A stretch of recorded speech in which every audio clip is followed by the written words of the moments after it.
Velkommen til AV Kursus Videoguides. Vi skal dette klip 2 omkring iQboard softwaren se på, hvordan vi henter billeder ind i softwaren, enten fra nettet eller nogen vi har liggende lokalt på vores maskine.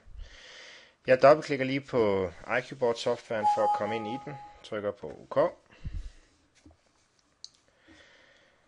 Og hvis jeg står herinde på tavlen og ønsker at sætte noget ind, og jeg ved, at jeg har det liggende på min PC, så går jeg op under Indsæt og går ind under Billedfil.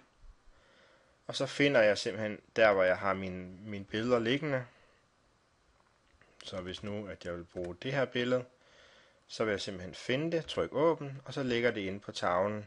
Jeg kan så altid finde hjørnet af billedet, og så formindske det og placere det, og jeg kan rotere det og gøre fuldstændig sådan, som jeg ønsker med billedet på min software.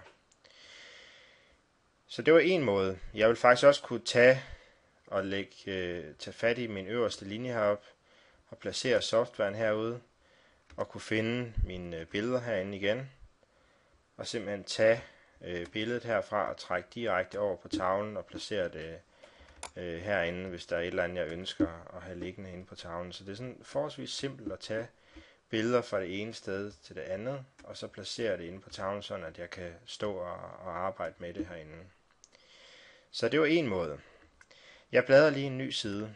Hvis nu det er noget, jeg ved, der ligger på nettet, og jeg ønsker at sætte ind, jamen så er det en god måde at bruge det her klippeværktøj, som er i softwaren. Så jeg klikker på det ikon hernede i hjørnet, hvor der står tavletilstand. Der er det her ikon, der hedder ABC, og så sådan en blyant ovenpå den. Det betyder, at vi er i tavletilstand i øjeblikket. Hvis jeg klikker på den, så viser den nu, at vi er i det, som den kalder for vinduetilstand.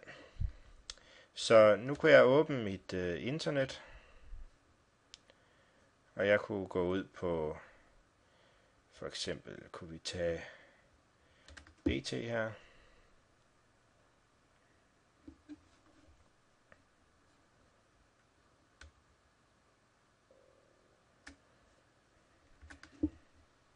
Så åbner vi et eller andet herinde. Det her, det var måske et eksempel. Sådan der. Og nu kan vi sige, at jeg ønsker bare den her kønne fyr sat ind på min tavle. Jamen, så klikker jeg på mit kamera hernede, og så har jeg muligheden for at klippe nogle forskellige. Det er nok den her, hvor der er sådan en firkant skraveret, eller den her, der er de ret vigtigste. Man kan gå ind og vælge hernede, at når jeg så klipper det ud, når jeg sådan har færdigklippet, så vil den smide det ind på den aktuelle side, jeg står på inde i softwaren. Hvis jeg vælger det her, så vil den så trække det hen på en ny side derefter. Men nu tager jeg bare, lader den stå der, hvor den er, vælger den her op, der hedder område, og så trækker jeg simpelthen en stiplet kasse rundt om den, jeg ønsker at klippe, og slipper, og så kan vi se, at automatisk så er billedet så flyttet ind i softwaren. Jeg kunne lige gøre det igen.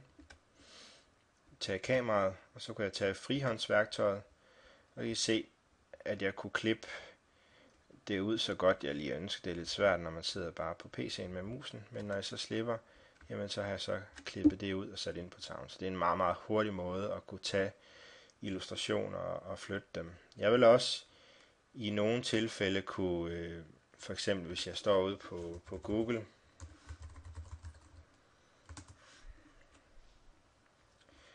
og søger på storm, kan vi lige gøre sådan der. Sige, at det her billede kunne jeg godt tænke mig, det var lige stort nok, vi tager lige noget andet.